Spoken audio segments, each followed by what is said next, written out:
achei que meu maior inimigo viria de fora da minha família. Eu estava catastroficamente enganada. Na minha festa de 58 anos, cercada por todos que eu mais amava, um garçom me entregou um bilhete dobrado. Dentro, numa letra que reconheci imediatamente, havia 5 palavras que me gelaram o sangue. Pare de comer, pare de confiar, vá embora agora. Mais tarde, descobri que minha própria filha tinha escrito, e ela ficou me observando a noite toda. Nas 24 horas seguintes, descobri a verdade sobre o que estava acontecendo em minha casa, e não foi apenas minha família que se despedaçou, foi toda a minha compreensão de quem essas pessoas realmente eram. Mas antes de continuar, certifique-se de já estar inscrito no canal e deixe seu comentário abaixo. Adoramos saber até onde vão nossas histórias. Meu nome é Helena Vasconcelos e há 2 anos descobri o verdadeiro significado do medo. Não aquele medo passageiro de um susto ou de más notícias, mas o terror profundo e paralisante de saber que alguém em quem você confia quer você morto. A história começou em uma noite de primavera em São Paulo. Meu filho Ricardo havia organizado um jantar surpresa para meu aniversário de 58 anos no Puerto Fino, um charmoso restaurante italiano no bairro de Jardins. O lugar era aconchegante, com paredes de tijolos aparentes, lustres de ferro forjado e o aroma inconfundível de manjericão e alho no ar. As mesas de madeira escura, cobertas com toalhas xadrez vermelhas e brancas, davam ao ambiente um toque rústico e familiar. Eu estava radiante naquela noite, usando um vestido azul marinho que havia comprado especialmente para a ocasião. Ricardo, sempre atencioso, havia reservado a melhor mesa do restaurante, perto da janela, com vista para o jardim iluminado por pequenas luzes brancas que pareciam estrelas terrestres. Daniela, minha nora, estava ao seu lado, usando um elegante vestido preto que contrastava com sua pele clara. Ela sorria, mas seus olhos permaneciam atentos, sempre observando cada movimento ao redor da mesa. Ricardo e eu éramos muito próximos, especialmente depois que meu marido Alberto faleceu há 5 anos. Meu filho tinha sido meu pilar, minha força para seguir em frente. E quando ele conheceu Daniela em um congresso médico, 3 anos atrás, fiquei genuinamente feliz por ele. Ela era farmacêutica, inteligente e aparentemente dedicada. No início, fiquei encantada com sua preocupação constante com a minha saúde, as vitaminas que ela me trazia e a atenção que ela dava ao meu bem-estar. Mãe, você está linda esta noite, comentou Ricardo, servindo-me uma taça do meu vinho tinto favorito. Seus olhos brilharam com amor genuíno e, por um momento, me senti verdadeiramente sortuda. A conversa fluiu naturalmente entre histórias sobre o trabalho de Ricardo no hospital e minhas aulas de pintura recém-iniciadas. Daniela estava menos envolvida, checando discretamente o celular várias vezes durante a refeição. Na época, atribuí isso à sua natureza reservada ou talvez a uma emergência de trabalho. Quando o garçom trouxe o bolo de chocolate com framboesas, meu favorito, todos cantaram "Parabéns a você". Ricardo fez um brinde emocionado à mulher mais forte que conheço, que me ensinou tudo sobre resiliência e amor incondicional. Daniela ergueu a taça com um sorriso que não alcançava seus olhos, para Helena, uma sogra especial. A dúvida em sua voz era sutil, mas perceptível. Foi naquele momento que tudo mudou. Enquanto os garçons serviam o chá de ervas, que eu sempre pedia com a sobremesa, uma jovem garçonete de cabelos cacheados se aproximou para limpar algo na mesa.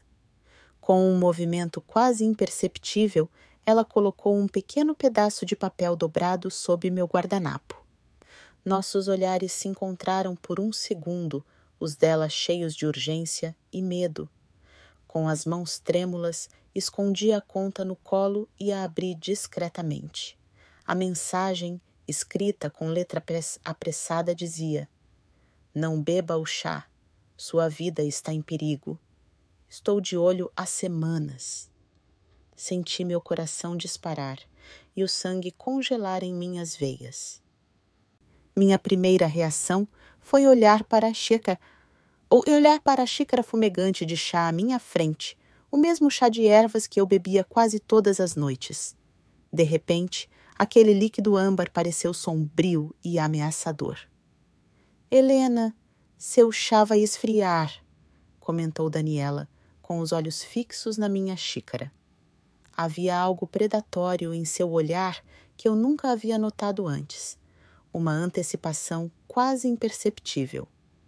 Eu estou um pouco indisposta", respondi, empurrando discretamente a xícara. "Acho que comi demais." A expressão de Daniela mudou sutilmente, uma contração quase imperceptível no canto da boca, um vislumbre de irritação que desapareceu tão rápido quanto apareceu. "Mas você sempre toma chá depois das refeições. Ajuda na digestão, lembra? Você mesma me disse isso." Sua insistência disparou um alarme em minha mente. Por que eu estava tão preocupada com o meu chá? Ricardo, no entanto, parecia alheio à tensão crescente, ocupado cortando o bolo e servindo os convidados. "Preciso ir ao banheiro", anunciei, levantando-me com as pernas trêmulas. No caminho, procurei a garçonete que me havia passado a conta, mas ela não estava em lugar nenhum. No banheiro, encarei meu reflexo no espelho. O rosto que me encarava parecia ter envelhecido 10 anos em 10 minutos. Minhas mãos tremiam incontrolavelmente enquanto eu relia a mensagem, esperando que as palavras tivessem se transformado magicamente em algo menos assustador. Mas lá estavam elas, acusadoras. Sua vida está em perigo. Quem queria me machucar? E por quê? A única pessoa que insistira em tomar chá fora, Daniela, minha nora. A ideia era tão absurda que quase ri, mas então me lembrei de pequenos incidentes dos últimos meses, os momentos de confusão depois de beber os chás que ela preparava, o cansaço inexplicável, os lapsos de memória que ela fazia questão de apontar na frente de Ricardo. "Mãe, você me contou essa história 3 vezes hoje", disse ele preocupado. "Você está bem?" E Daniela estava sempre lá, observando, sugerindo que talvez eu precisasse de um check-up mais completo ou mencionando casualmente casas de repouso muito boas que ela conhecia de seu trabalho na indústria farmacêutica. Quando voltei à mesa, tomei a decisão mais difícil da minha vida. Num movimento calculado, troquei minha xícara pela de Daniela, enquanto ela conversava distraída com Ricardo. Se eu estivesse errado, nada aconteceria. Se eu estivesse certo... Daniela se virou e pegou a xícara. Minha xícara. Sem perceber a troca. Ela tomou um pequeno gole, sem tirar os olhos dos meus, como se esperasse alguma reação. Continuamos a comemoração, comendo bolo e fingindo normalidade, mas meu coração batia tão forte que eu temia que todos na mesa pudessem ouvir. Exatamente. 13 minutos depois, contei cada segundo. Daniela levou a mão à garganta. Seu rosto, normalmente pálido, ficou ainda mais branco, assumindo uma coloração acinzentada alarmante. Gotas de suor começaram a se formar em sua testa. "Eu não estou me sentindo bem", ela murmurou antes de cair de lado. A xícara caiu e se espatifou no chão de madeira, o líquido âmbar acumulando-se a seus pés como uma acusação silenciosa.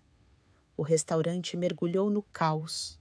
Ricardo, um socorrista treinado, imediatamente a colocou na posição de segurança lateral enquanto gritava por uma ambulância. Fiquei ali sentado, paralisado por uma mistura de horror e terrível confirmação. Minha nora havia tentado me envenenar e agora estava experimentando o seu próprio veneno. Naquele momento, em meio aos gritos de pânico e à correria dos garçons, percebi que minha vida nunca mais seria a mesma. A confiança que eu havia depositado em minha família havia sido brutalmente traída, e o caminho à frente estava envolto em escuridão e incerteza. Eu havia sobrevivido àquela noite. Mas a que custo? A ambulância chegou em menos de 10 minutos, suas luzes pulsantes colorindo o restaurante com flashes de vermelho e azul. Os paramédicos trabalharam rapidamente, colocando Daniela na maca enquanto faziam perguntas urgentes sobre o que ela havia consumido. Ricardo, a voz embargada pelo medo e pela confusão, não conseguia responder com coerência. Foi o chá, eu disse, minha voz soando estranhamente calma, apesar da turbulência no meu peito. Ela bebeu o chá de ervas enquanto a ambulância desaparecia na noite, levando Daniela e Ricardo para o Hospital das Clínicas. Fiquei para trás com a nota amassada no bolso e uma terrível certeza crescendo em meu coração. Eu não estava seguro na minha própria família. Daquele momento em diante, minha vida como eu a conhecia acabou. Uma nova realidade sombria e perigosa havia começado, e eu precisava encontrar forças que eu nem sabia que possuía para sobreviver ao que estava por vir. Aquela noite no hospital foi a mais longa da minha vida. O corredor da sala de emergência, com suas luzes fluorescentes implacáveis e cheiro pungente de desinfetante, parecia um purgatório onde eu estava condenado a esperar enquanto meu mundo desmoronava. Ricardo alternava entre ficar ao lado de Daniela na UTI e voltar para sentar-se comigo na sala de espera. Seu rosto era uma máscara de confusão e desespero. Os médicos dizem que é de gocina. Intoxicação, ele me informou, passando as mãos pelos cabelos já desgrenhados. É um composto usado em altas doses de medicamentos para o coração. Ele não precisou terminar a frase. Como médico, Ricardo sabia exatamente o que significava. Como filho e marido, ele se recusou a processar a implicação. Mas como isso aconteceu? Ela não tem problemas cardíacos. Por que haveria digoxina no restaurante? Suas perguntas reverberaram pelas paredes estéreis, cada uma como uma adaga no meu coração. Eu poderia ter dito a verdade naquele momento. Eu poderia ter mostrado a conta, explicado a mudança nos preços. Mas algo me impediu. O instinto de autopreservação que me dizia que, sem evidências concretas, minhas acusações soariam como divagações de uma senhora idosa, possivelmente confusa, exatamente como Daniela vinha me retratando para Ricardo nos últimos meses. Não sei, filho, respondi, segurando sua mão. Vamos esperar os médicos descobrirem mais. Durante a madrugada, quando Ricardo finalmente adormeceu em uma cadeira desconfortável ao meu lado, uma jovem enfermeira de cabelos cacheados se aproximou. Reconhecia imediatamente. Era a mesma garçonete do restaurante, agora vestida com o uniforme do hospital. Meu nome é Luísa Mendes, sussurrou ela sentando-se ao meu lado. Sou enfermeira aqui e trabalho em Puerto Fino nos meus dias de folga para complementar minha renda. Precisamos conversar. Nos minutos seguintes, Luísa me contou uma história que me arrepiou. 3 meses atrás, minha tia Carmen faleceu após um declínio cognitivo repentino. Ela tinha 65 anos e era perfeitamente saudável até conhecer uma nova amiga, uma farmacêutica chamada Daniela Moreira. O padrão que Luísa descreveu era assustadoramente familiar. Daniela havia se aproximado da tia viúva, conquistando sua confiança, oferecendo chás medicinais e vitaminas especiais. Gradualmente, Carmen começou a apresentar sintomas de confusão, fadiga e perda de memória. Daniela convenceu minha família de que tia Carmen estava desenvolvendo demência. Ela foi tão convincente, tão profissional em suas observações. Em 2 meses, minha tia foi internada em uma casa de repouso. 1 mês depois, ela morreu de causas naturais. Luísa suspeitou na época, mas não tinha provas. Foi só quando começou a trabalhar no hospital e viu o nome de Daniela nos registros de visitas de vários pacientes idosos que morreram de complicações cardíacas que as peças começaram a se encaixar. Quando a vi no restaurante com você, a reconheci imediatamente. Estou monitorando você há semanas, na esperança de encontrar evidências concretas. Quando vi que você insistiu em tomar chá hoje à noite, soube que precisava agir. Por que ela faria isso? Perguntei. Minha voz era quase inaudível. Dinheiro, controle, respondeu Luísa simplesmente. Tia Carmen tinha um seguro de vida substancial e alguns investimentos. Pouco antes de morrer, ela alterou seu testamento para incluir sua querida amiga Daniela. Suspeito que você também tenha recursos que lhe se interessam. De fato tinha. Após a morte de Alberto, herdei não apenas nossa casa no Morumbi, mas também um apartamento no litoral e investimentos que garantiriam uma aposentadoria confortável para nós. Ricardo era meu único herdeiro e, por extensão, Daniela teria acesso a tudo isso quando eu partisse. Tem mais, continuou Luísa. Tenho monitorado os exames da Daniela. Encontramos não apenas digoxina no organismo dela, mas também traços de outros medicamentos, benzodiazepínicos, antipsicóticos de baixa dosagem. O tipo de coquetel, que é administrado regularmente em pequenas doses, pode induzir sintomas semelhantes aos da demência. As implicações me atingiram como um trem. Os chás que Daniela me trazia religiosamente, as vitaminas especiais, meus crescentes ataques de confusão e esquecimento, que ela fazia questão de apontar para o Ricardo. Ela não estava apenas tentando me matar rapidamente no restaurante. Ela vinha me envenenando lentamente há meses, preparando o terreno para que minha morte parecesse o resultado natural do declínio cognitivo. O que fazemos agora? Perguntei, sentindo-me ao mesmo tempo apavorada e estranhamente calma, como se estivesse flutuando acima da situação. A polícia está a caminho, respondeu Luísa. Solicitamos um exame toxicológico completo e já encaminhamos o caso para a investigação, mas você precisa estar preparada. Seu filho vai precisar de muito apoio quando descobrir a verdade. Quando Ricardo acordou, encontrou não apenas médicos e enfermeiros, mas também 2 detetives da Polícia Civil. O que se seguiu foi uma avalanche de revelações, provas e interrogatórios que transformaram o pior dia da minha vida em algo ainda mais sombrio.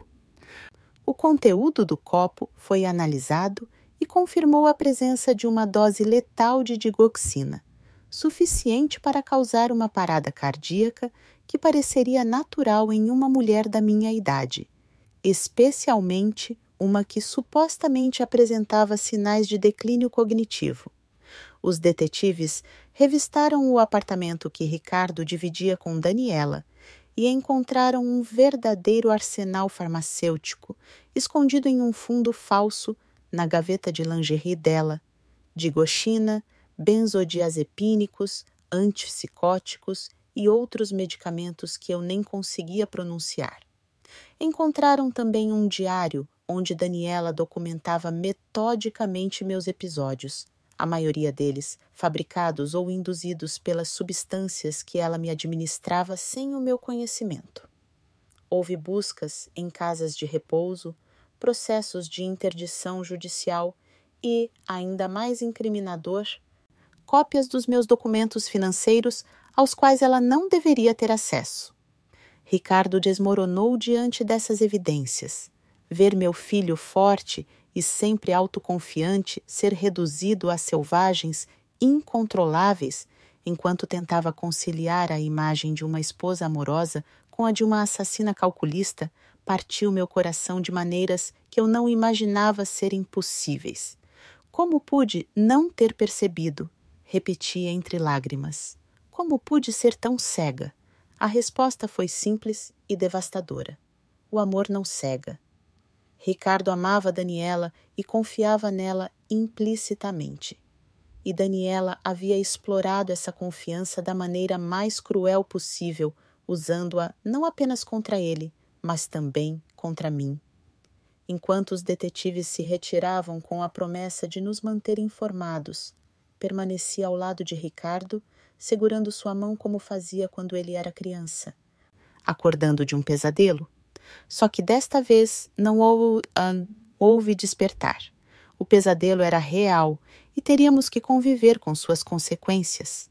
Naquela noite, quando finalmente voltamos para minha casa, Ricardo se recusou a voltar para o apartamento que dividia com Daniela. Sentamos lado a lado no sofá, exaustos demais para dormir, traumatizados demais para conversar. A primeira luz do amanhecer nos encontrou ainda assim, presos em um limbo entre o mundo que conhecíamos e o mundo que agora teríamos que navegar. Um mundo onde as pessoas que amamos podem esconder monstros, onde a confiança é um luxo que não podemos nos dar ao luxo, onde o conceito de família havia sido distorcido a ponto de ser irreconhecível. Naquele momento de silêncio, com as sombras da noite lentamente cedendo à luz bruxuleante do dia, fiz uma promessa silenciosa a mim mesmo. Eu sobreviveria a isso, não apenas fisicamente, mas emocionalmente. Eu não permitiria que o veneno de Daniela, literal ou metaforicamente, me destruísse. Eu era mais forte do que ela imaginava e iria provar isso. O sol nasceu, iluminando os contornos de uma nova realidade que eu nunca havia pedido, mas que agora era minha para enfrentar. O primeiro dia do resto da minha vida estava começando e eu estava determinado a vivê-lo nos meus próprios termos. Nos meses que se seguiram, minha vida se tornou uma montanha-russa de depoimentos policiais, audiências judiciais e sessões de terapia. Daniela havia sobrevivido ao envenenamento, mas sua recuperação no hospital ocorreu sob custódia policial. As provas contra ela eram esmagadoras, não apenas no meu caso, mas em outros 3 que a investigação posteriormente revelou. A primeira vez que a vi depois daquela noite no restaurante foi no tribunal, sentada ao lado do advogado, com uma aparência frágil em seu uniforme laranja de prisão. Seus olhos, que antes me pareciam gentis, agora pareciam vazios, janelas para um vazio onde deveria haver uma alma. Quando nossos olhares se encontraram, não vi remorso ou arrependimento. Vi apenas raiva fria por ter sido exposta e uma calculadora avaliando os danos. Naquele momento, entendi que a mulher que eu conhecia nunca existiu de verdade. Eu era apenas uma máscara que ela usava, um papel que ela desempenhava para atingir seus objetivos. O promotor apresentou o caso com precisão clínica. Daniela Moreira, 32, uma farmacêutica respeitada, havia manipulado e envenenado sistematicamente 4 idosos nos últimos 3 anos. Em 3 casos, ela obteve acesso às finanças deles antes de suas mortes naturais. Eu fui o único a escapar graças à intervenção de Luísa. A ré não apenas traiu a confiança de pessoas vulneráveis, declarou o promotor, como também abusou de seu conhecimento profissional sobre medicamentos para causar sofrimento prolongado. ela não buscava mortes rápidas, mas sim declínios lentos e dolorosos que permitiriam a manipulação financeira e emocional de suas vítimas e suas famílias. O advogado de Daniela tentou construir uma defesa baseada em um suposto transtorno mental, alegando que ela sofria de síndrome de Munchausen por procuração, uma condição em que um indivíduo causa doenças em outros para obter atenção e simpatia. Mas os registros meticulosos encontrados em seu diário, detalhando não apenas os tratamentos que ela administrou, mas também os benefícios financeiros que esperava obter, contradiziam essa narrativa. Isso não era obra de uma mente doentia agindo por impulso, rebateu o promotor. Era um plano meticulosamente executado por um predador que selecionava cuidadosamente suas vítimas com base em sua vulnerabilidade e recursos financeiros. Sentada no tribunal, ouvindo os detalhes clínicos de como minha própria nora havia planejado minha morte, senti uma estranha dissociação, como se estivessem falando de outra pessoa, não da mulher que se sentara à minha mesa, sorrira para meu filho e me chamara de mãe. Ricardo sentou-se rigidamente ao meu lado, seu rosto uma máscara impenetrável de dor reprimida. Ocasionalmente, sua mão buscava a minha, apertando-a com força quando algum detalhe particularmente doloroso era revelado. Nossas feridas eram diferentes, mas igualmente profundas. Eu quase perdi minha vida. Ele havia perdido a mulher que amava e a vida que imaginava para si. A juíza, uma mulher severa de meia-idade com olhos que pareciam ter visto todos os horrores possíveis da humanidade, ouviu os argumentos com uma expressão impenetrável.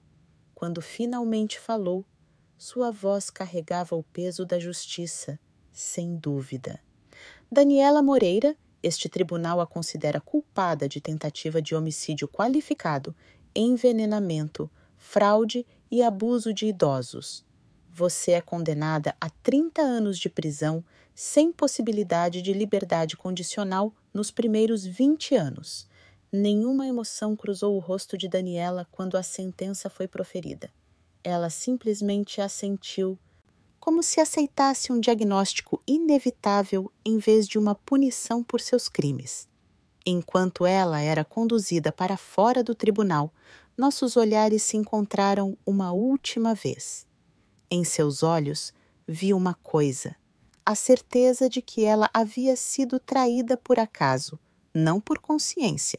Se não fosse pela intervenção de Luísa, eu não estaria viva para testemunhar contra ela.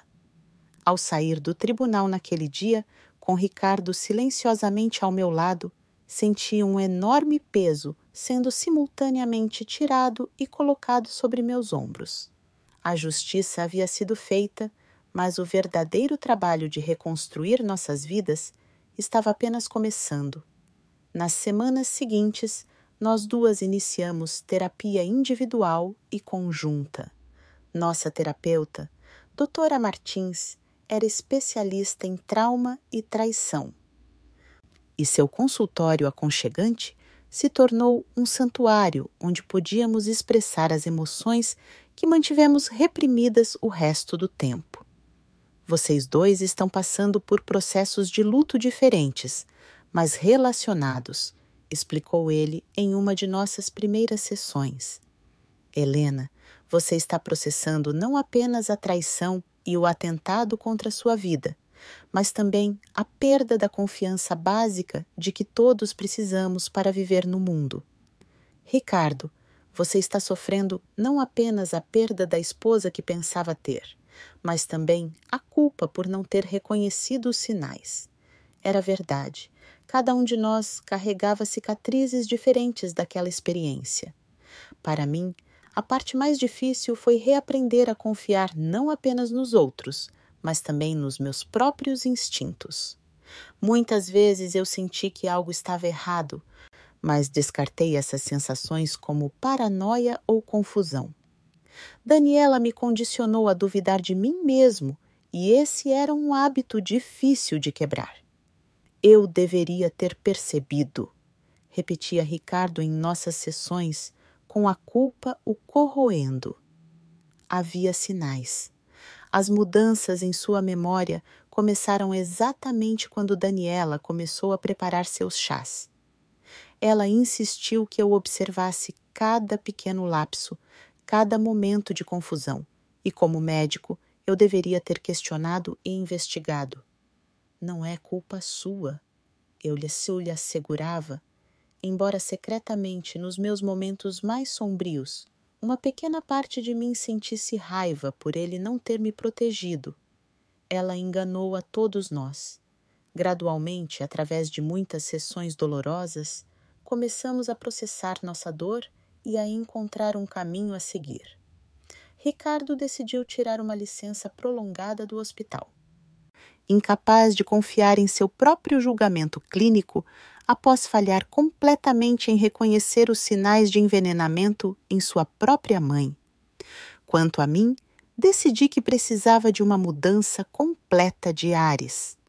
A casa onde morei com Alberto por décadas, onde criei Ricardo, estava agora contaminada pelas lembranças de Daniela, trazendo-lhe chás envenenados, me observando com aqueles olhos calculistas, enquanto eu lentamente perdia o controle da minha própria mente. Depois de muitas conversas, decidimos vender a casa no Morumbi e me mudei para um apartamento pequeno, mas charmoso, em Pinheiros, um bairro vibrante, cheio de vida e gente jovem. Um lugar onde eu pudesse recomeçar, longe das sombras do passado.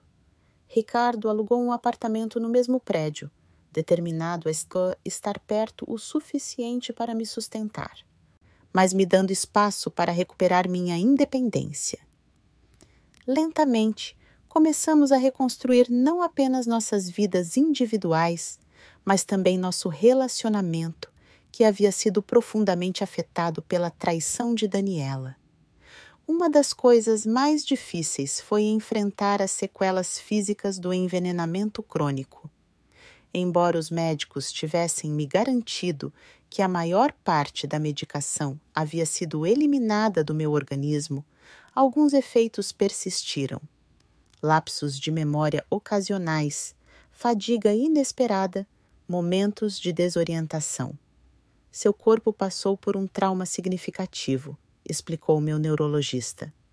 Leva tempo para o sistema nervoso se recuperar totalmente, mas a boa notícia é que não detectamos nenhum dano permanente. Com tempo e cuidados adequados, você deve recuperar suas funções plenamente. Essa garantia deveria ter sido reconfortante. Mas em vez disso, cada crise de confusão, cada momento de esquecimento trazia de volta o terror daqueles meses sob a influência dos venenos de Daniela. Eu me perguntava se eu estava realmente melhorando ou se estava realmente desenvolvendo demência, exatamente como ela havia previsto em sua cruel manipulação. Foi Luísa quem me ajudou a superar esses medos. Depois do julgamento, ela se tornou uma presença constante em minha vida, não apenas uma salvadora, mas uma amiga. Sua formação em enfermagem a tornou a parceira ideal para monitorar minha recuperação, mas foram sua força de espírito e determinação que realmente me inspiraram. Minha tia não teve a menor chance, ela me disse um dia enquanto caminhávamos pelo parque e por Virapuera. Mas você teve. Cada dia que você vive bem, cada momento em que se recusa a ser definido pelo que Daniela fez é uma vitória não apenas para você, mas para todas as vítimas que não puderam testemunhar a justiça. Suas palavras me tocaram profundamente, dando à minha sobrevivência um propósito que ia além da mera existência. Eu não era apenas uma vítima que havia escapado. Eu era uma sobrevivente com uma história para contar, um testemunho que talvez pudesse salvar outras vidas. Com esse propósito renovado, comecei a me envolver com grupos de apoio e organizações que trabalham para prevenir o abuso de idosos. Minha experiência, embora traumática, me deu uma plataforma para falar sobre os sinais de manipulação e abuso que muitas vezes passam despercebidos. Lentamente, dia após dia, recuperei não apenas minha saúde, mas também minha voz e minha confiança. O veneno que Daniela havia injetado em meu corpo estava se dissipando, e com ele o veneno da dúvida e do medo que ela havia plantado em minha mente. O caminho para a recuperação não era mirar linear. Havia dias bons e dias ruins, mas cada manhã que eu acordava, cada decisão que eu tomava por mim mesma, cada momento de clareza mental, era uma pequena vitória contra o plano que quase tirou tudo de mim. E nas noites em que o medo ameaçava tomar conta, eu me lembrava das palavras do juiz no final do julgamento, dirigidas não a Daniela, mas a mim. Senhora Vasconcelos, sua coragem não só salvou sua vida, mas potencialmente a vida de muitas outras pessoas. O verdadeiro heroísmo não está em nunca cair, mas em se levantar sempre que caímos. Eu havia caído, ou melhor, havia sido derrubada, mas agora estava me levantando mais forte e sábia do que antes. E essa talvez tenha sido a maior vitória de todas. 1 ano após o julgamento, fui convidada para palestrar em um simpósio sobre segurança e proteção de idosos na Universidade de São Paulo. Eu estava nervosa. Falar em público nunca foi meu ponto forte e compartilhar minha história com estranhos significava reviver momentos que parte de mim queria esquecer. Mas Luísa, que agora coordenava um programa de conscientização sobre abuso de idosos, me convenceu de que meu testemunho poderia fazer a diferença. Sua história pode salvar vidas, ela insistiu. Pessoas que podem estar passando por situações semelhantes, mas não reconhecem os sinais ou têm medo de falar. O auditório estava lotado. Profissionais de saúde, assistentes sociais, estudantes de medicina e familiares de idosos. Ao subir no palco, minhas mãos tremiam um pouco. Respirei fundo.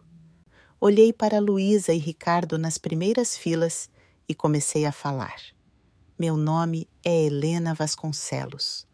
1 ano atrás, eu estava sendo lentamente envenenada por alguém que eu amava e em quem confiava, alguém que havia entrado na minha família, conquistado minha confiança e me preparado metodicamente para uma morte que parecia natural e inevitável. Durante a hora seguinte, compartilhei cada detalhe doloroso, os TS, a confusão crescente, a manipulação sutil, a maneira como Daniela se posicionou como uma cuidadora preocupada, enquanto lentamente roubava não apenas minha saúde, mas minha dignidade e autonomia. O veneno mais perigoso que ela administrou não foi o que ela colocou no meu chá, expliquei. Foi a dúvida que ela plantou em minha mente, a maneira como ela me fez questionar minha própria sanidade, memória e julgamento. Como ela me convenceu de que eu precisava dela para navegar pelo mundo, porque eu estava me tornando incapaz. Falei sobre os sinais de alerta, que agora, em retrospecto, pareciam tão óbvios. A insistência de Daniela em me medicar, seu interesse excessivo em minhas finanças, a maneira como ela isolou Ricardo e eu um do outro, sempre servindo como intermediária para nossas comunicações. A maior arma dos predadores é o isolamento, continuei. Eles separam suas vítimas de suas redes de apoio, fazem com que familiares e amigos duvidem da capacidade mental do idoso e, o mais devastador, fazem com que a vítima duvide de si mesma. Quando terminei minha história, o silêncio no auditório era palpável. Então, Lentamente as pessoas começaram a se levantar aplaudindo. Muitas choravam. Algumas vieram até mim depois, compartilhando histórias semelhantes de pais, avós e tios que haviam passado por situações que agora reconheciam como abusivas. Uma mulher de 70 anos apertou minhas mãos. Meu genro está fazendo isso comigo, sussurrou ela. Achei que estava ficando louca. Agora sei que não estou. Aquele dia marcou o início de uma nova fase na minha vida. Descobri que transformar minha dor em propósito era profundamente curativo. Nos meses seguintes, juntei-me a Luísa em seu trabalho de conscientização. Começamos aos poucos, com grupos de apoio locais, mas logo fomos convidados para hospitais, centros comunitários e até delegacias especializadas. Ricardo também encontrou seu caminho de cura. Após meses de afastamento, ele retornou à medicina, mas com um novo foco, geriatria, especializando-se na identificação e no tratamento de abuso contra idosos. Sua experiência pessoal o sensibilizou para sinais sutis que muitos médicos ignoram. Sabe, mãe, ela me disse durante um dos nossos jantares de domingo, agora uma tradição renovada. Acho que finalmente entendi por que você sempre dizia que às vezes coisas ruins acontecem para nos colocar no caminho certo. Não que eu acreditasse que o universo tivesse orquestrado minha tentativa de assassinato para nos ensinar uma lição, mas havia uma verdade inegável no fato de que nossa tragédia nos reorientou para um propósito maior. No meu novo apartamento, criei um pequeno estúdio de pintura, um hobby que havia abandonado durante os meses de envenenamento, quando minhas mãos tremiam demais para segurar um pincel. Agora, telas coloridas decoravam minhas paredes. Não obras-primas, certamente, mas expressões vibrantes de uma vida recuperada. Em uma manhã particularmente significativa, recebi um telefonema inesperado. Era da penitenciária estadual feminina, onde Daniela cumpria sua pena. Ela havia solicitado uma visita minha. Minha primeira reação foi rejeição imediata. Por que eu iria querer ver a mulher que tentou me destruir? O que poderia haver a dizer? Consultei meu terapeuta, que me aconselhou a considerar cuidadosamente minhas motivações. Você não deve isso a ela, enfatizou. A questão é, você deve isso a si mesma? Há algo que precisa ser dito ou ouvido para sua paz interior? Depois de semanas de reflexão, decidi que sim.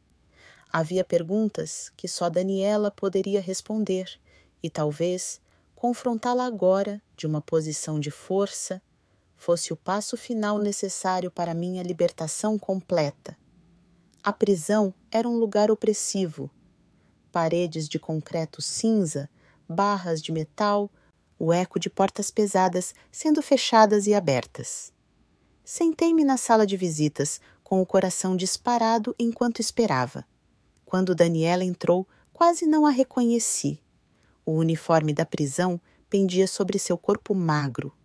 Seu cabelo, antes perfeitamente tingido, agora exibia raízes grisalhas. Mas seus olhos, aqueles olhos que antes também escondiam sua verdadeira natureza, eram os mesmos, calculistas, observadores, sem nenhum remorso real.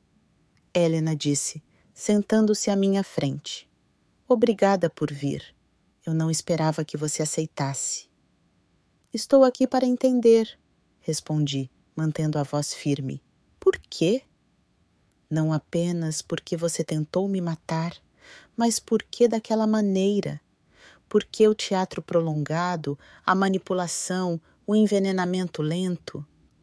Daniela inclinou a cabeça como se estivesse considerando a pergunta. Você acha que eu fiz isso por dinheiro? Disse ela finalmente. Todo mundo pensa assim, mas o dinheiro era secundário. E depois? Controle, ela respondeu sem hesitar. O poder de decidir quem vive e quem morre. ver alguém forte como você gradualmente se tornar dependente de mim. Ser vista como a nora devotada, a cuidadora competente, enquanto secretamente determinava seu destino, era inebriante. Um arrepio percorreu minha espinha. A frieza com que ela descreveu sua perversidade foi mais perturbadora do que qualquer demonstração de raiva ou ódio. Você não sente remorso? Nem um pouco. Ela sorriu, aquele mesmo sorriso encantador que me conquistara anos antes. Meu arrependimento é ter sido pega e ter subestimado você. Você era mais forte do que eu pensava. Observando-a, senti algo inesperado. Não ódio ou medo, mas pena. Daniela era um vazio, alguém incapaz de uma conexão humana genuína, para quem as outras pessoas eram apenas peças em um jogo de poder e controle. Sua prisão não eram apenas aquelas paredes de concreto, mas sua própria mente distorcida. Vim aqui pensando que precisava do seu arrependimento para seguir em frente, eu disse, levantando-me para ir embora. Mas agora percebo que não preciso de nada de você. Minha cura, minha paz, minha vida, nada disso depende de você ou de como você se sente. E essa, Daniela, é a maior liberdade de todas. Ao sair daquele lugar opressivo, senti como se o último elo que me prendia ao passado tivesse sido rompido. O sol de São Paulo me recebeu com seu calor reconfortante e respirei fundo, sentindo cada célula do meu corpo celebrando a vida. Naquela noite, reuni Ricardo, Luísa e alguns novos amigos para jantar no meu apartamento. Enquanto cozinhávamos juntos, rindo e compartilhando histórias, percebi que havia reconstruído não apenas minha vida, mas minha capacidade de confiar e amar. O caminho para a recuperação não tinha sido linear. Houve dias em que o medo me paralisava, em que o menor sinal de confusão me fazia entrar em pânico, em que eu verificava e revisava obsessivamente meu chá. Mas esses dias estavam se tornando mais raros. No meu aniversário de 60 anos, 2 anos depois daquela noite fatídica no restaurante, Ricardo organizou uma pequena comemoração. Quando ele trouxe o bolo com velas acesas, não pude deixar de derramar lágrimas de gratidão. Não apenas por estar viva, mas por ter redescoberto a alegria de viver. Um brinde, disse Luísa, erguendo seu copo para Helena, que nos ensinou que a verdadeira força não está em nunca cair, mas em nos levantarmos toda vez que caímos. A sobrevivência, acrescentou Ricardo, seus olhos encontrando os meus com amor e orgulho. Eu o corrigi gentilmente, erguendo meu próprio copo para a vida, não apenas para sobreviver, mas para viver plenamente, confiar novamente, amar novamente, apesar de tudo. Quando apaguei as velas naquela noite, meu desejo não era por segurança ou esquecer o passado, era por coragem. Coragem para continuar compartilhando minha história, para continuar abrindo meu coração, para continuar vivendo cada dia como o presente precioso que ele é. O veneno que Daniela havia planejado para mim acabou sendo o catalisador para uma vida mais plena, mais significativa e mais autêntica do que eu jamais imaginei ser possível. Não porque o trauma seja necessário para o crescimento, mas porque os humanos têm uma capacidade notável de transformar até mesmo nossas experiências mais dolorosas em uma fonte de força e sabedoria. Hoje, aos 60 anos, olho para o futuro não com medo, mas com curiosidade e esperança. Minha história não terminou naquele restaurante quando uma conta misteriosa salvou minha vida. Na verdade, foi lá que ela realmente começou. 3 anos se passaram desde aquela noite no restaurante Portofino. minha vida mudou de maneiras que eu jamais poderia ter previsto. Algumas dolorosas, outras surpreendentemente belas. A organização que fundei com Luísa, Ojos Atentos ou Os Atentos, cresceu de um pequeno grupo local para uma rede nacional de conscientização e prevenção de abuso contra idosos. Começamos com conferências e grupos de apoio, mas logo expandimos para uma linha direta de denúncias, treinamento para profissionais de saúde e uma equipe de advogados voluntários oferecendo assistência jurídica às vítimas. O caso de Daniela, embora terrível, abriu caminho para a discussão de um problema muitas vezes invisível. A mídia cobriu o julgamento extensivamente e, de repente, o país estava falando sobre um tipo de violência que geralmente permanece oculta dentro das famílias, mascarada de cuidado ou preocupação. Em uma manhã chuvosa de abril, recebi uma ligação que mudaria mais uma vez o curso da minha vida. Senhora Vasconcelos, aqui é o Dr. Campos, da Polícia Federal. Precisamos da sua ajuda. Nas horas seguintes, descobri que Daniela não era uma predadora isolada. As autoridades descobriram uma rede de profissionais de saúde, enfermeiros, farmacêuticos e cuidadores que desenvolveram um esquema sofisticado para identificar idosos vulneráveis e abastados, manipulá-los e, eventualmente, confiscar seus bens. Acreditamos que a ex-nora dela fazia parte de um grupo maior, explicou o delegado. As evidências sugerem que elas compartilhavam informações, técnicas e até mesmo alvos em potencial. Seu histórico e trabalho recente, com um olhar atento, fazem dela uma testemunha-chave e potencial consultora para nossa investigação. Fiquei chocado com a escala da operação. Não era apenas Daniela. Havia dezenas como ela operando sob um véu de respeitabilidade profissional, explorando sistematicamente a vulnerabilidade dos idosos. Nos meses seguintes, trabalhei lado a lado com a força-tarefa da polícia, ajudando a identificar padrões de comportamento, sinais de alerta e estratégias de manipulação que eu havia vivenciado em primeira mão. Ricardo também se juntou à equipe como consultor médico. Sua expertise passou a ser valorizada não apenas por sua formação, mas também por sua experiência pessoal. O trabalho era emocionalmente desgastante. Cada novo caso que descobríamos trazia de volta memórias dolorosas. Cada vítima identificada era um lembrete do que eu poderia ter me tornado se não fosse aquela multa fatídica de Luísa. Mas também havia uma profunda satisfação em transformar meu trauma em algo útil. A dor que eu sentia não fazia sentido se pudesse ajudar a prevenir o sofrimento de outros. Você está literalmente salvando vidas, Ricardo me disse uma noite, enquanto revisávamos os arquivos juntos.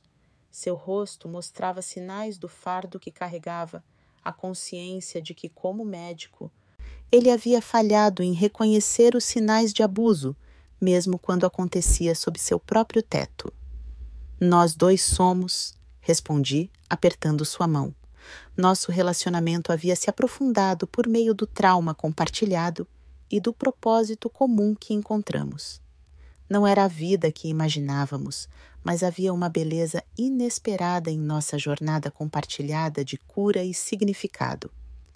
Em uma fria manhã de setembro, assisti da galeria do tribunal, enquanto a operação que eles chamavam de Anjo da Morte culminava no julgamento de 17 profissionais de saúde acusados de crimes que variavam de fraude e abuso a assassinato premeditado. Daniela foi trazida da prisão para depor como parte de um acordo de colaboração. Quando ela entrou no tribunal, nossos olhares se encontraram brevemente. Desta vez, não vi a arrogância calculista do nosso último encontro. Vi apenas uma mulher derrotada, seu império de manipulação e controle desmantelado por aquela que deveria ter sido apenas mais uma vítima em sua lista. As revelações do julgamento chocaram o país. O esquema estava em operação há mais de 8 anos e havia vitimado pelo menos 43 idosos identificados, muitos dos quais já haviam morrido de causas naturais, que agora seriam reexaminadas. Os métodos eram assustadoramente semelhantes em todos os casos. Identificação de idosos com recursos financeiros significativos, infiltração em suas vidas por meio de demonstrações de cuidado e preocupação, administração gradual de substâncias que causavam confusão e dependência, isolamento das vítimas de suas redes de apoio e, finalmente, apropriação de seus bens antes de uma morte que parecia natural e esperada. Não se trata apenas de uma série de crimes individuais, declarou a promotora em suas alegações finais. É um ataque sistemático às pessoas mais vulneráveis da nossa sociedade, perpetrado por aqueles que juraram cuidar delas. A sentença foi histórica, com sentenças que totalizaram centenas de anos de prisão e uma mudança nas políticas de proteção aos idosos que repercutiriam por décadas. Após o julgamento, fui abordada pelas famílias das vítimas.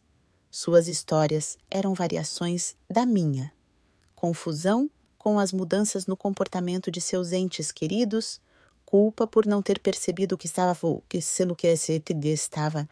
acontecendo, raiva por ter confiado nos próprios predadores. Como ela conseguiu seguir em frente? Perguntou-me uma mulher, cujo pai havia sido vitimizado por uma enfermeira que fazia parte da rede. Como não se deixar consumir pela raiva? Pensei por um momento antes de responder. A raiva tem seu lugar, eu disse. No fim das contas, foi o combustível que me manteve lutando por justiça quando tudo o que eu queria era me esconder e me curar. Mas se você permitir que ela defina sua vida, eles vencem novamente. Eles já roubaram tanto de nós. Não podemos deixar que roubem nosso futuro também. Após o julgamento, Ricardo e eu decidimos que era hora de expandir nosso trabalho para além das fronteiras de São Paulo. O problema da violência contra idosos não conhecia fronteiras geográficas ou socioeconômicas, e as lições que aprendemos eram universais. Começamos a viajar pelo país, compartilhando nossa história, treinando profissionais e educando comunidades. De Manaus a Porto Alegre, de grandes cidades a pequenas comunidades rurais, levamos a mensagem de que proteger os idosos era uma responsabilidade coletiva, não apenas individual. Em uma dessas viagens, em uma pequena cidade no interior de Minas Gerais, recebi uma ligação que pareceu fechar um círculo. Era Luísa, agora coordenadora nacional da Ojos Atenciones, e minha querida amiga Helena. A prisão ligou. Daniela quer te ver.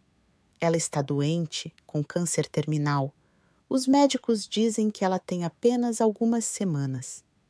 Meu primeiro instinto foi recusar. Eu já havia confrontado Daniela. Eu já havia dito o que precisava ser dito. Que bem poderia vir de outro encontro. Consultei minha terapeuta, que me aconselhou a considerar cuidadosamente minhas motivações. Você não deve isso a ela, enfatizou. A questão é, você deve isso a si mesma? Há algo que precisa ser dito ou ouvido para sua própria paz interior? Depois de semanas de reflexão, decidi que sim. Havia perguntas que só Daniela poderia responder, e talvez confrontá-la agora, de uma posição de força, fosse o passo final necessário para minha libertação completa. A Daniela que encontrei na enfermaria da prisão era apenas uma sombra da mulher que eu conhecia. O câncer a havia consumido, deixando-a frágil e diminuída. Seus olhos, antes tão frios e calculistas, agora pareciam opacos e distantes. Você veio, ela sussurrou com a voz quase inaudível. Eu vim, respondi, sentando-me na cadeira ao lado da cama. Por que você queria me ver?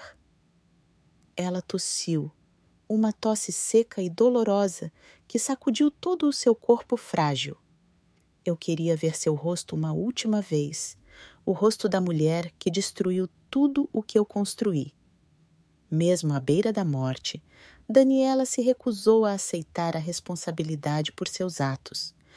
Para ela, eu não era a vítima que escapou, mas a adversária que a derrotou em seu jogo perverso. Não fui eu quem destruiu o que você construiu, Daniela. Foram suas próprias ações, suas próprias escolhas. Ela deu uma risada fraca, semântica. Ficamos em silêncio por um momento. O bip das máquinas, o único som na sala estéril. Sabe o que é engraçado? Ela disse finalmente. Não sinto medo agora. Você acha que alguém que causou tantas mortes temeria as suas próprias? Mas não, não é nada. Olhei para ela, olhei de verdade e vi a terrível verdade de sua existência. Daniela passara a vida buscando poder sobre os outros, controlando vidas e mortes como se fosse uma deusa. Mas no fim, ela era apenas uma mulher morrendo sozinha, sem conexões reais, sem amor genuíno, sem legado além da dor que causara. Eu não vim aqui para ver você sofrer ou para ter algum tipo de vingança, eu disse gentilmente. Vim dizer que te perdoo. Seus olhos se arregalaram de surpresa. Você me perdoa depois de tudo o que eu fiz? Eu perdoo não para o seu benefício, mas para o meu. Carregar ódio e raiva é outro tipo de veneno, um que eu me recuso a permitir entrar na minha vida. Então, sim, eu te perdoo. E espero que em seus momentos finais você encontre um pouco de paz. Lágrimas inesperadas brilharam nos olhos de Daniela, as primeiras emoções genuínas que eu já vi nela.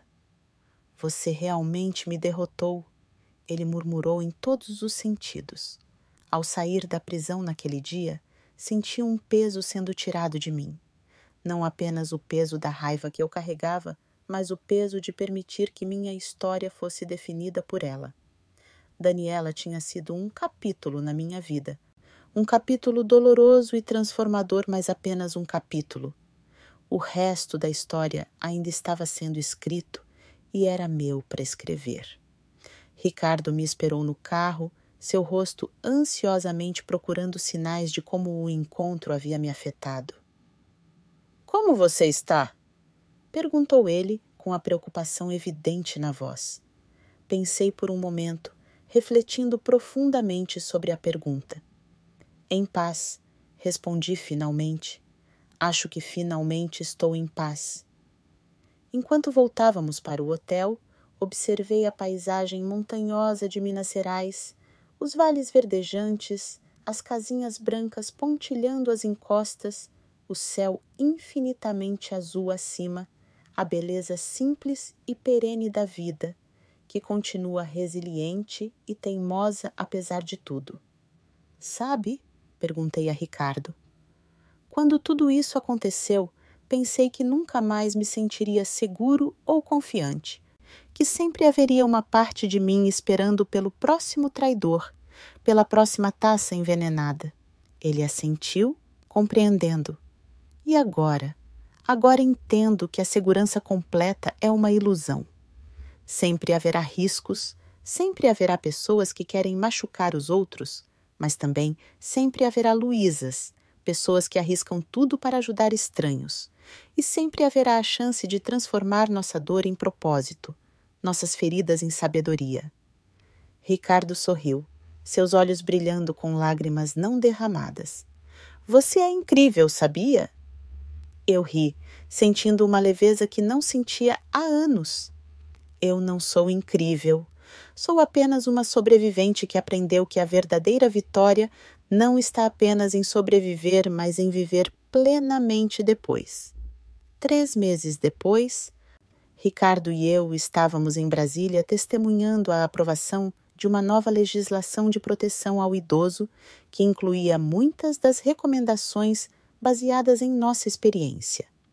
A lei, que ficou conhecida informalmente como Lei Helena, fortaleceu os mecanismos de monitoramento para profissionais de saúde que trabalham com idosos, criou novos protocolos para identificar abusos e estabeleceu penas mais severas para crimes contra pessoas vulneráveis. Quando voltei ao meu assento após meu depoimento perante o Congresso, encontrei um pequeno bilhete na minha cadeira. Dentro havia um projeto de lei escrito à mão. A vovó ficaria orgulhosa. Obrigada por dar sentido à sua perda, Luísa. As palavras me tocaram profundamente. Era isso que tínhamos conseguido fazer: transformar perdas pessoais em proteção coletiva, o luto individual em propósito compartilhado. Naquela noite, no meu quarto de hotel, abri meu diário, um hábito que havia desenvolvido como parte do meu processo de cura. Na página em branco, escrevi: hoje, aos 62 anos, entendo que nossa verdadeira força não está em nunca sermos feridos, mas em como respondemos à dor. O veneno destinado a me destruir, de alguma forma misteriosa, tornou-se o catalisador para a vida mais significativa que já vivi. Não porque o trauma seja necessário para o crescimento, mas porque os humanos têm a notável capacidade de transformar até mesmo nossas experiências mais dolorosas em uma fonte de força e sabedoria. O antídoto para o veneno de Daniela não foi apenas a intervenção médica que salvou minha vida naquela noite no restaurante. Foram todas as escolhas que fiz depois. Escolhendo a confiança em vez do medo, o propósito em vez da vitimização, o perdão em vez da vingança. Foram todas as pessoas que entraram na minha vida. Luísa com sua coragem, os sobreviventes com suas histórias, Ricardo com seu amor inabalável. Hoje não sou apenas uma sobrevivente. Sou uma mulher plenamente viva e presente, abraçando cada momento com gratidão e propósito. E essa talvez seja a maior vitória de todas. Fechei o diário e caminhei até a janela. Brasília se estendia diante de mim, suas luzes cintilando contra o céu noturno como estrelas terrestres. Em algum lugar naquela cidade, e em cidades por todo o país, havia idosos que agora estavam um pouco mais seguros por causa da nossa luta. Havia famílias que agora sabia quais sinais procurar, quais perguntas fazer. Havia vidas que seriam salvas por uma conta, como a que Luísa me passou naquela noite fatídica. E esse, percebi, era o verdadeiro antídoto, não apenas para o veneno literal que quase me tirou a vida, mas para o veneno metafórico do desespero, do medo e da desconfiança que poderia ter me consumido depois. O antídoto estava em transformar experiências pessoais em bem coletivo, dor privada em propósito público. Ao olhar para a cidade adormecida, senti uma profunda sensação de gratidão, não apenas por estar viva, mas por ter encontrado significado na minha sobrevivência. O chá envenenado, que deveria ter sido o meu fim, havia se tornado de maneiras misteriosas e imprevisíveis o começo de uma nova vida que eu jamais poderia ter imaginado para mim. E por isso, paradoxalmente, sou grata. 5 anos se passaram desde aquela noite no restaurante Portofino. Minha vida aos 63 anos é quase irreconhecível em comparação com a que vivi antes. Não apenas pela ausência de Daniela e sua influência venenosa, mas pela presença de novas pessoas, novos propósitos e uma nova compreensão. De mim mesma. A Lei Helena, como ficou conhecida a legislação de proteção ao idoso, teve um impacto além das nossas expectativas mais otimistas. Nos 2 primeiros anos, Após sua implementação, houve um aumento de 70% nas denúncias de abuso e negligência contra idosos. Não porque os casos tivessem aumentado, mas porque agora havia mecanismos para identificá-los e canais seguros para denunciá-los. A organização Ojos Atentos expandiu-se para todos os estados brasileiros, com mais de 200 voluntários treinados e uma rede de profissionais de saúde, assistentes sociais e advogados dedicados à causa. Luísa, agora casada e grávida de seu primeiro filho, continuou a liderar a organização com a mesma paixão e determinação que a levaram a me aprovar aquele projeto de lei que salvou vidas. Ricardo encontrou um equilíbrio entre sua vida profissional e pessoal que parecia impossível a princípio. Depois de anos focado exclusivamente em seu trabalho e na causa, ele conheceu Sofia, uma promotora especializada em crimes contra pessoas vulneráveis, durante uma de nossas conferências. O casamento deles, no ano anterior, havia sido uma celebração não apenas de amor, mas de renascimento, prova de que é possível reconstruir a confiança mesmo após a mais profunda traição. Quanto a mim, encontrei uma paz que nunca imaginei ser possível. Meu apartamento em Pinheiros se tornou não apenas um lar, mas um ponto de encontro regular para sobreviventes de abuso, um espaço seguro onde as pessoas compartilhavam histórias, recursos e esperança. Minha pintura, que começou como terapia, evoluiu para uma verdadeira paixão. Para minha surpresa, uma pequena galeria no bairro de Vila Magdalena organizou uma exposição do meu trabalho, uma série de telas que exploravam visualmente a jornada da vulnerabilidade à resiliência, do medo à coragem, do isolamento à comunidade. Em uma tarde ensolarada de sábado, enquanto eu montava meu estúdio para receber um grupo de mulheres para nossa aula semanal de pintura terapêutica, recebi uma ligação de um número desconhecido. Senhora Helena Vasconcelos? Perguntou uma voz jovem, hesitante. Sim, sou eu. Meu nome é Diego Moreira. Sou filho da Daniela. O mundo pareceu parar por um instante. Eu sabia que Daniela tinha um filho de um relacionamento anterior, um jovem que morava com o pai em Rio Grandense do Sul e que, até onde sabíamos, não tinha contato com ela há anos. Ricardo tentara contatá-lo durante o julgamento, preocupado com seu bem-estar, mas o pai recusara qualquer contato. Diego, respondi finalmente com a voz mais calma do que eu me sentia. Como vai? Suspirou profundamente do outro lado da linha. Estou lidando com isso, é por isso que estou ligando. Tenho 21 anos agora e finalmente decidi encarar tudo isso. Acompanhei o trabalho dela. Assisti a algumas de suas palestras online. Gostaria de conhecê-la, se possível. Marcamos um encontro para a semana seguinte, em um café tranquilo perto da Praça da Liberdade. Quando cheguei, o reconheci imediatamente, apesar de nunca tê-lo visto antes. Ele tinha os mesmos olhos intensos de Daniela, embora os dele fossem transparentes de uma forma que os dela nunca foram. Obrigada por terem vindo, ela disse, apertando minha mão nervosamente. Eu não a culparia se ela tivesse recusado. Nos primeiros minutos, a conversa foi tensa e hesitante. Diego segurava a xícara de café com tanta força que tive medo de que ele a quebrasse. Seus olhos evitavam os meus, como se ele tivesse medo do que eu pudesse encontrar neles. Eu não sabia o que minha mãe fazia. Começou abruptamente. Meu pai me levou quando eu tinha 12 anos. Ele disse que ela era instável, mas nunca explicou o que isso significava. Perdemos o contato e a bebê. E de repente,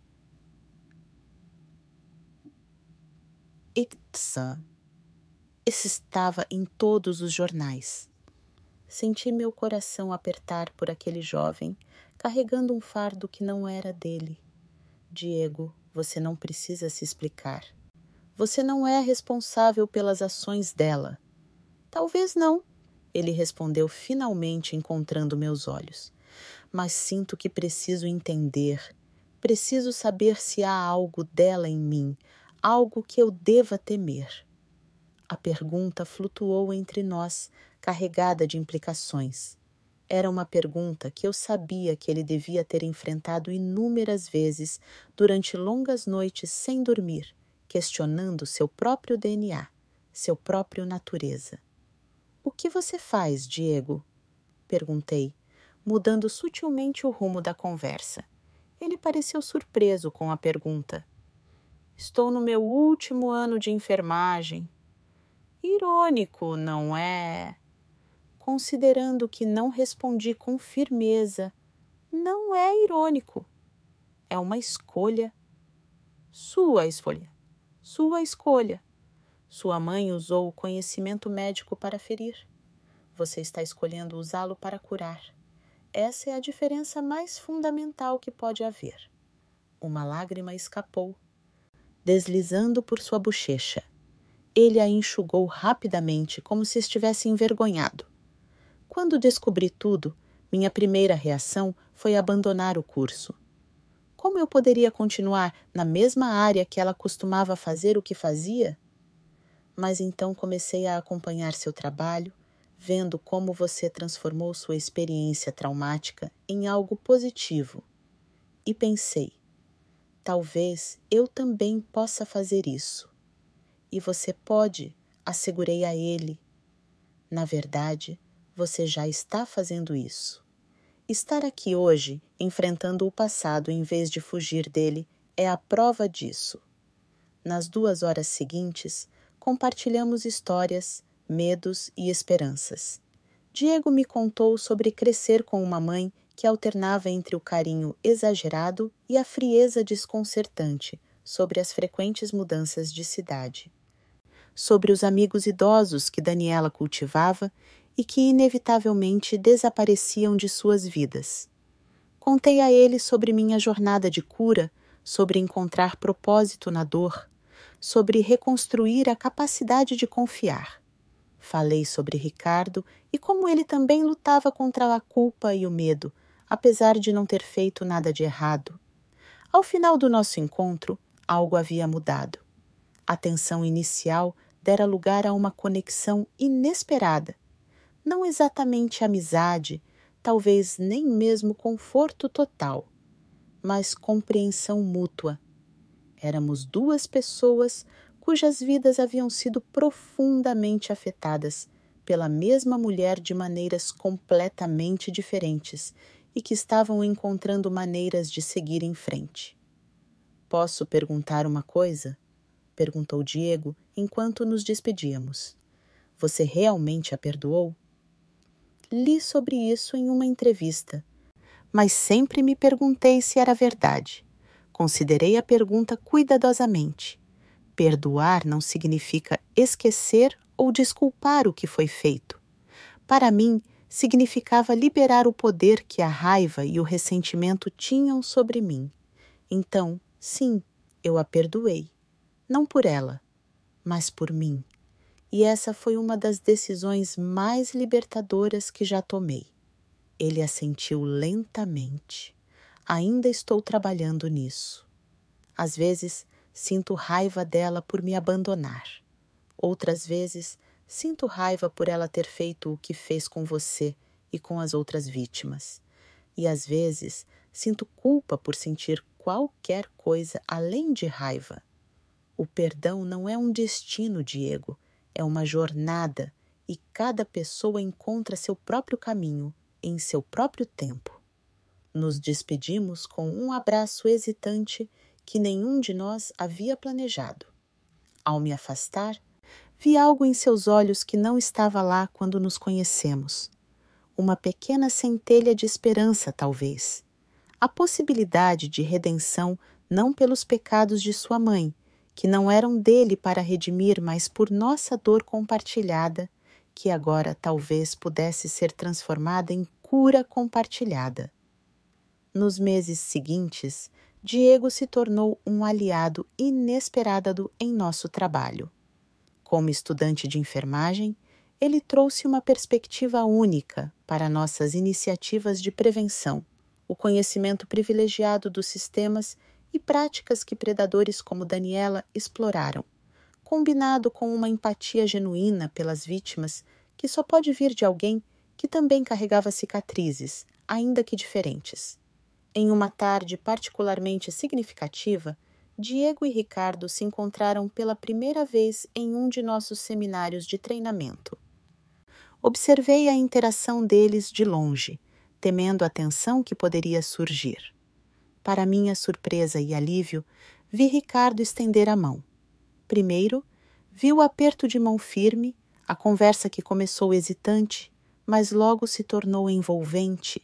Mais tarde, Ricardo me contou que eles haviam conversado sobre medicina, sobre vocação, sobre encontrar um propósito no trabalho de cura. Ele é um cara legal, disse ele. Ricardo simplesmente não tem nada disso, exceto talvez determinação, mas ele usa isso para o bem. Na noite do meu aniversário de 63 anos, reunimos um grupo pequeno e íntimo em meu apartamento.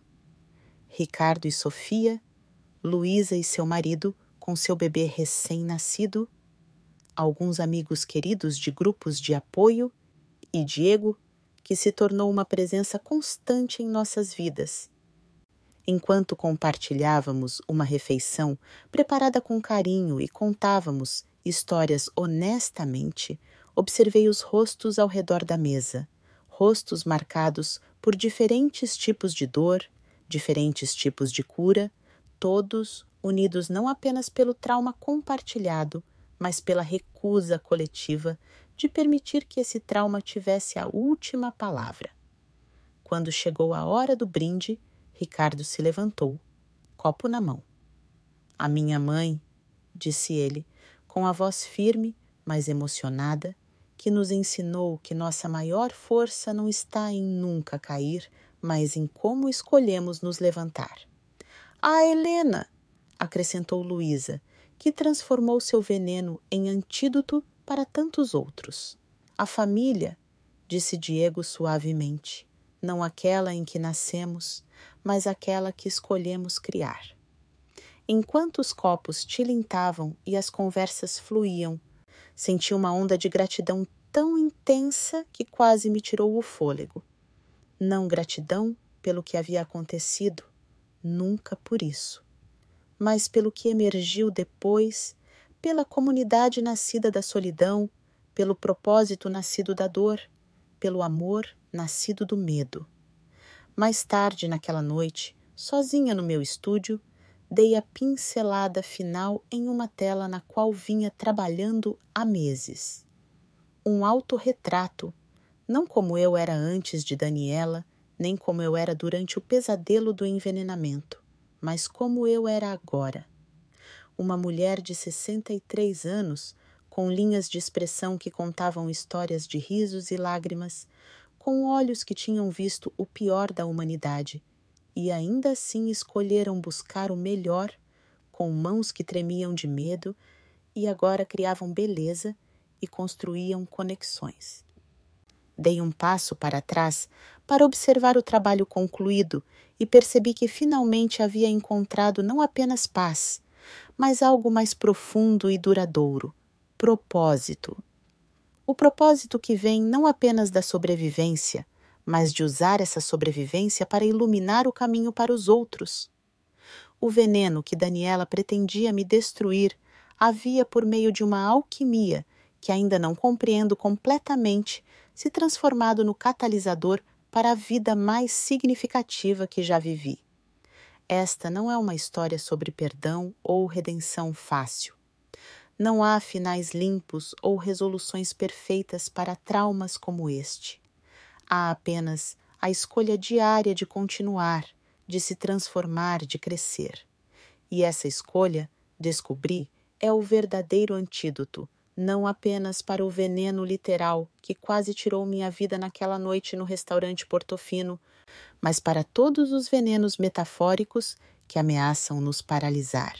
Medo, desconfiança, isolamento, desespero. Aos 63 anos, com mais vida atrás de mim do que pela frente, não me arrependo do passado nem temo o futuro.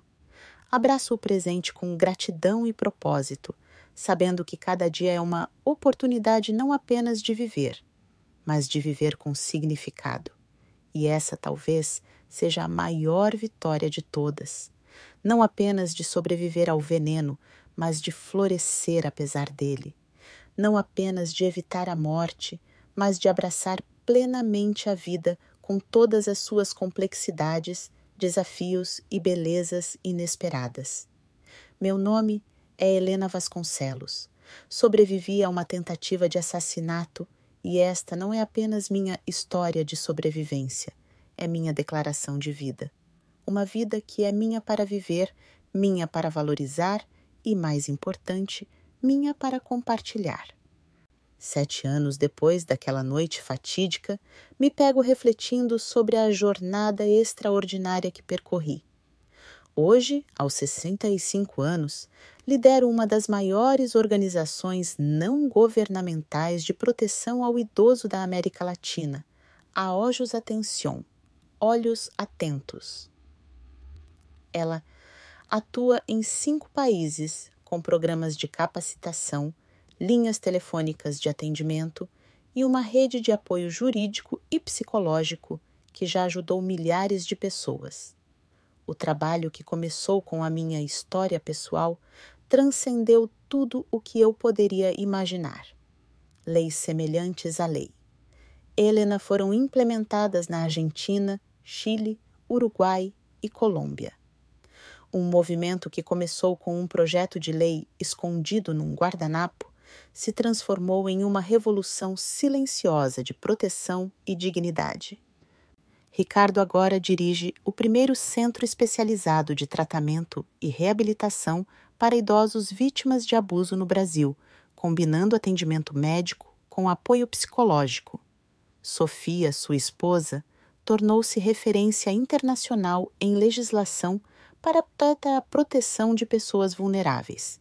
Juntos, eles formam uma equipe formidável no combate à violência contra idosos. Luísa, com o segundo filho a caminho, divide seu tempo entre a coordenação nacional da Olhos Atención, Olhos Atentos, e a realização de palestras em universidades médicas e educacionais. Enfermagem, ensinando futuros profissionais a reconhecer sinais de abuso e como intervir adequadamente. Seu primeiro filho, agora um vibrante menino de 4 anos, se chama Antônio em homenagem à sua avó Antônia, cuja morte nas mãos de Daniela foi o catalisador para a cadeia de eventos que nos uniu. Diego se formou com honras em enfermagem e agora está se especializando em geriatria. Ele criou um programa inovador chamado Guardiões, que treina jovens profissionais de saúde para identificar sinais de manipulação e abuso em ambientes de cuidados a idosos. Seu trabalho já recebeu reconhecimento nacional e internacional, e o que mais me entusiasma é ver como ele transformou o legado sombrio de sua mãe em algo brilhante e vital. Quanto a mim, além de continuar a liderar a organização, descobri uma nova paixão na escrita. Meu livro El Antídoto, o Antidoto, que narra minha experiência e as lições que aprendi ao longo do caminho, tornou-se um best-seller inesperado e foi traduzido para 12 idiomas. As cartas que recebo de leitores do mundo todo. Idosos que encontraram a coragem de denunciar abusos. Familiares que reconheceram sinais de manipulação a tempo de intervir. Profissionais de saúde que mudaram suas práticas. Eles são um testemunho do poder de uma única história para catalisar mudanças em escala global. Numa tarde de outono, enquanto preparava notas para uma conferência internacional sobre direitos dos idosos em Genebra, recebi um telefonema do diretor da prisão onde Daniela Moreira cumpriu sua pena até sua morte. Senhora Vasconcelos, encontramos algo nos pertences pessoais de Daniela Moreira que achamos que a senhora deveria ver. Seria possível a senhora vir à prisão? No dia seguinte, sentei-me em uma sala administrativa austera, onde o diretor colocou uma caixa de papelão simples sobre a mesa. Esta estava entre os itens armazenados por Daniela. Foi encontrada durante a limpeza final de seus pertences após seu falecimento. Há uma carta endereçada a você. Com as mãos ligeiramente trêmulas, abri o envelope amarelado. A letra era pequena e precisa, o tipo de caligrafia que se esperaria de alguém com formação médica. Helena, se você está lendo isso, significa que não estou mais aqui. Não espero seu perdão, nem sua compreensão. Nós dois sabemos que não mereço nenhum dos dois, mas há algo que preciso que você saiba.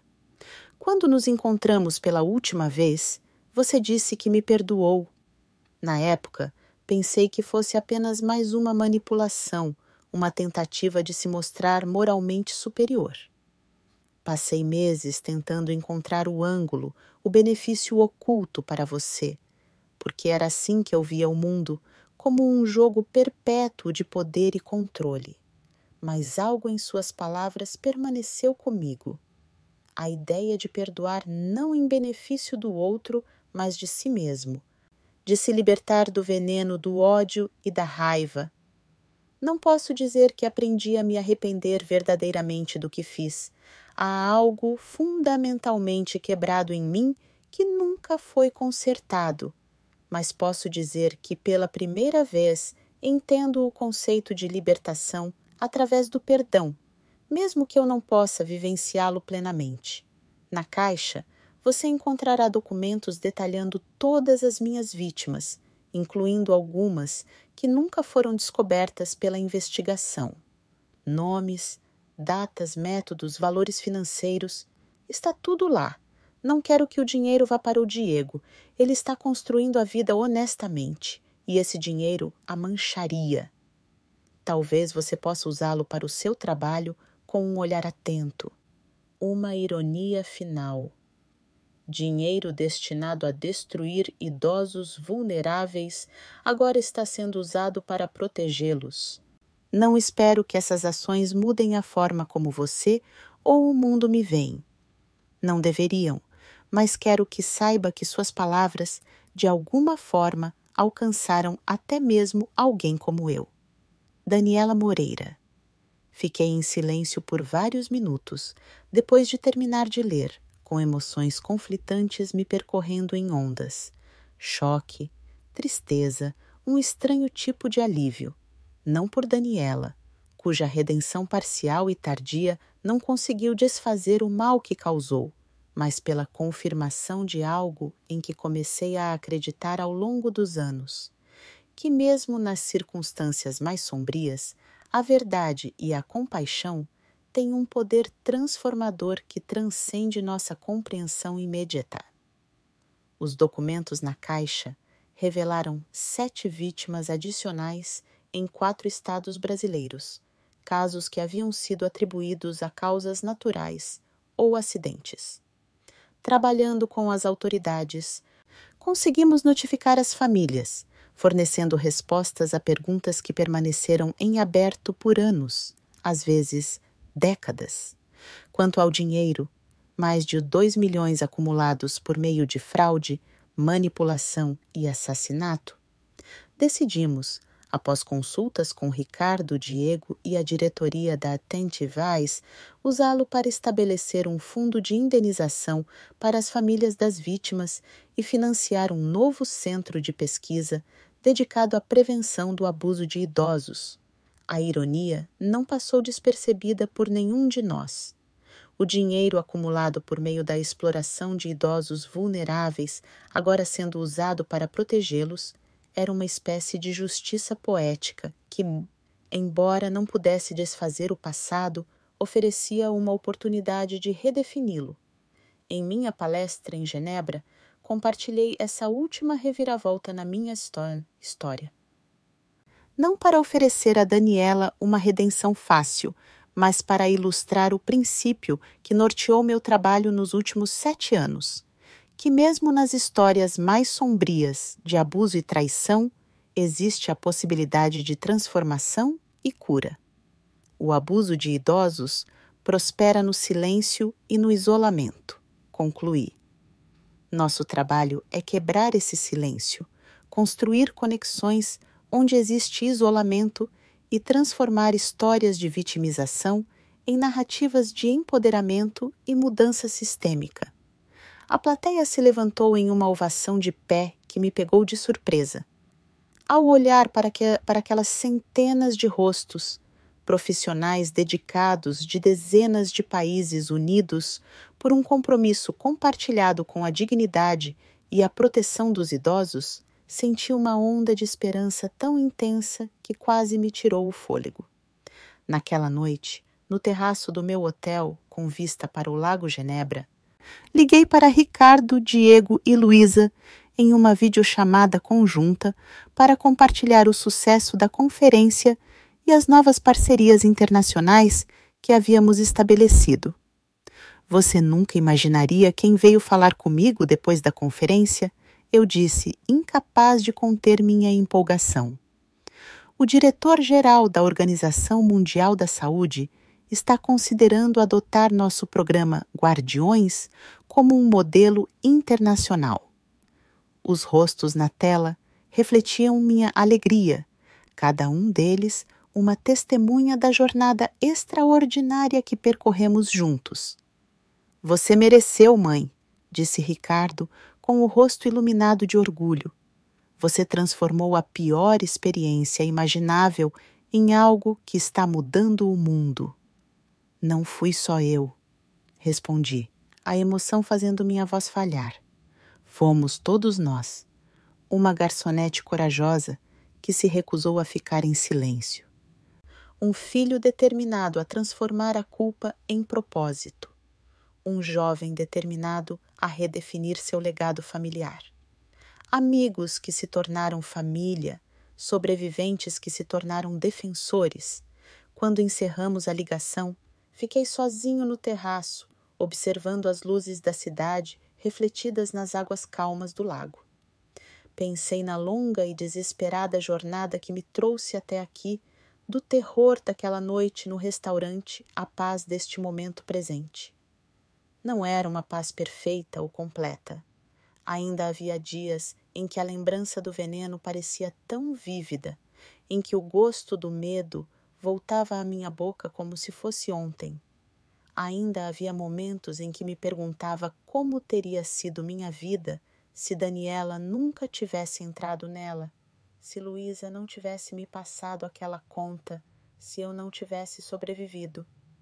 Mas essas questões hipotéticas pareciam cada vez menos importantes diante da realidade concreta que havíamos construído juntos.